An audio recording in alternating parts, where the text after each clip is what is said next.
সংবাদমেল পাতি কিবা এটা ক'লেই সত্য প্ৰতিষ্ঠা কৰিব পাৰি নেকি? বা সংবাদ মাধ্যমেই যিকোনো বিষয় এটা সত্য হিচাপে প্ৰতিষ্ঠা কৰিব পাৰে নেকি? এই প্ৰশ্নটো এইকাৰণে মনলৈ আহিছে, মাননীয় মুখ্যমন্ত্ৰী হিমন্ত বিশ্ব শৰ্মা ডাঙৰীয়াৰ পৰিয়ালৰ বিপক্ষে কংগ্ৰেছৰ এগৰাকী জ্যেষ্ঠ নেতা পৱন খেৰাই যিবোৰ অভিযোগ আনিলে, ভয়ংকৰ অভিযোগ, আৰু তাৰ পিছত এখন প্ৰেছমিট দিলে কেইটামান টেলিভিশ্যন চেনেলে, সেইটোকে সত্য হিচাপে প্ৰতিষ্ঠা কৰি তামাম গালি পাৰিব আৰম্ভ কৰিলে পৱন খেৰাক। এতিয়া আমাৰ কথাটো হ'ল, ডিকে ইফেক্টৰ কথাটো হ'ল, যেনেকৈ পাকিস্তানৰে যেন গৌৰৱ গগৈৰ সেই বিষয়টো বিভিন্ন ধৰণে চৰ্চা কৰা হৈছিল, আলোচনাই হওক বা অন্যান্য ধৰণে উপস্থাপন কৰা হৈছিল, তেনেকে এই বিষয়টো কিয় চৰ্চা কৰা হোৱা নাই? আৰু আমি তেতিয়াও কৈছিলোঁ যে সঁচাকৈ যদি পাকিস্তানৰ লগত গৌৰৱ গগৈৰ কিবা সম্পৰ্ক আছে, তেওঁক তাৎক্ষণিকভাৱে এৰেষ্ট কৰিব লাগে।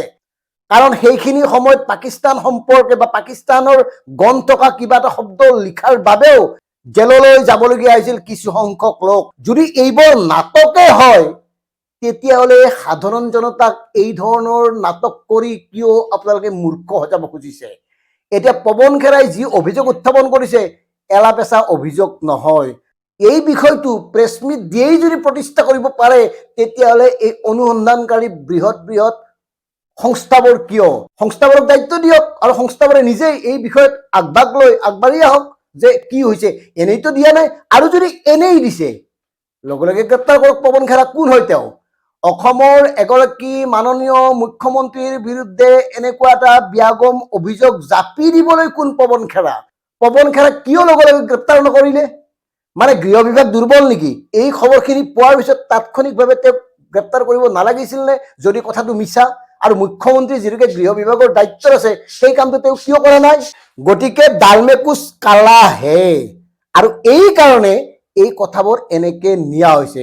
নিজেই মন কৰক, কেইটামান টেলিভিশ্যন চেনেলে গৌৰৱ গগৈৰ বিৰুদ্ধে অভিযোগ উত্থাপন হোৱাৰ পিছত এনেকে ধাৰাবাহিক টক শ্ব' পাতিছিল গৌৰৱৰ বিপক্ষে, এনেকে জনমত গঠন কৰিবলৈ চেষ্টা কৰিছিল বিভিন্ন গাঁৱে ভূঞে বিভিন্ন জাতীয় দল সংগঠনৰ নেতাৰ জৰিয়তে। তাৰপিছত কি হ'ল? তাৰিখ পে তাৰিখ 10 ছেপ্টেম্বৰ, নৱেম্বৰ, ডিচেম্বৰ, জানুৱাৰী, ফেব্ৰুৱাৰী নিৰ্বাচনৰ আগত কি হ'ল? কি পালো? গতিকে এই কেছটো তেনেকুৱা হ'ব নেকি? কথাবোৰ চিন্তা কৰক ৰাইজ। আমি সাধাৰণ জনতাই 1250 টকা লৈ নাচি বাগি ফূৰ্তি কৰি আছো উলাহত। আমাৰ যেন উলাহে নধৰা মন নিৰ্বাচনৰ বতৰ, অথচ এওঁলোকে শ শ হাজাৰ হাজাৰ কোটি টকাৰ ঘোটালা কৰি আছে, আৰু এই ঘোটালাবোৰ এনেকে ৰৈ যাব নেকি? আমাৰ মনলৈ আৰু এটা প্ৰশ্ন আহিছে, এই যে মানহানি গোচৰ দিয়ে, মানহানি গোচৰৰ ফলাফল ওলাবলৈ কিয় ইমান দিন লাগে? মানহানি গোচৰ দিয়া মানে এনেকুৱা নেকি যে গোচৰটো নিষ্পত্তি নোহোৱালৈকে এই বিষয়ে আৰু তুমি একো মাত মাতিব নোৱাৰা? মানে এইটো এক ধৰণৰ কৌশল নেকি যে এই বিষয়টো অন্তত নিৰ্বাচনৰ আগতে আৰু মাত পাতিব নোৱাৰে, এই বিষয়টো উলিয়াব নোৱাৰে? এনেকে অসংখ্য মানহানি গোচৰ আছে। সেই মানহানি গোচৰবোৰৰ ফলাফলনো কি হ'ল? সেই কথাবোৰতো ৰাজ্য চৰকাৰে সাধাৰণ জনতাক জনাব লাগে। ৰাজ্য চৰকাৰৰ গৃহ বিভাগে এই কথাবোৰ ৰাইজক জনাব লাগে যে এই কেছটোৰ কি হ'ল, মানে কি? এই কথাবোৰ ভাবক ৰাইজসকল। আমি এইকাৰণে চিঞৰি আছো, আমাৰ দৰে সাধাৰণ জনতাই যি আশা আৰু উৎসাহেৰে ভাৰতীয় জনতা পাৰ্টিক 2016 চনত ভোট দিছিলো, 2021 চনত ভোট দিছিলো, সেই আশা সেই আকাংক্ষা পূৰণ হ'লনে? মূল্যবৃদ্ধি কমিলনে? কিয় কমাব পৰা নাই? এই কথাবোৰ কিয় আলোচনা হোৱা নাই? কিয় অসমৰ বিশেষ ৰাজ্যৰ মৰ্যাদা কৰ্তন কৰা হ'ল? এই কথাবোৰ কিয় আলোচনা কৰা নাই? কিয় অসমীয়া মাধ্যমৰ বিদ্যালয় বন্ধ কৰা হ'ল?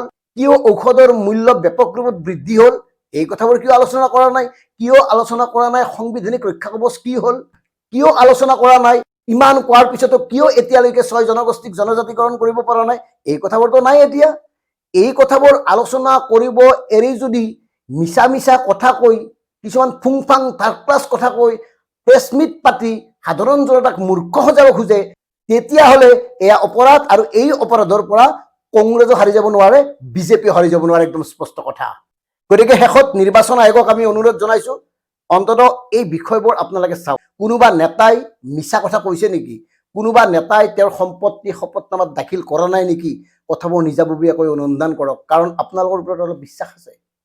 এইসকল নেতাই বিভিন্ন ধৰণে সৱে বাবে, সি দল চলৰ কথা নাই, বিভিন্ন জনে বিভিন্ন ধৰণে উপাৰ্জন কৰে। গতিকে সেই উপাৰ্জনৰ মূল তথ্য কিছুমানে লুকুৱাবও পাৰে, কিনো ডাঙৰ কথা। কাৰণ এগৰাকী নেতাৰ যদি 5 বছৰত 700, 800, 1000% সম্পত্তি বৃদ্ধি হয়, নিশ্চয় তাৰ আৰু কিবা থাকিবই। গতিকে বিষয়বোৰ চিন্তা কৰক ৰাইজ, আৰু নিজৰ বিবেকৰ দ্বাৰা পৰিচালিত হৈ সিদ্ধান্ত গ্ৰহণ কৰক। ধন্যবাদ। জয় আই অসম।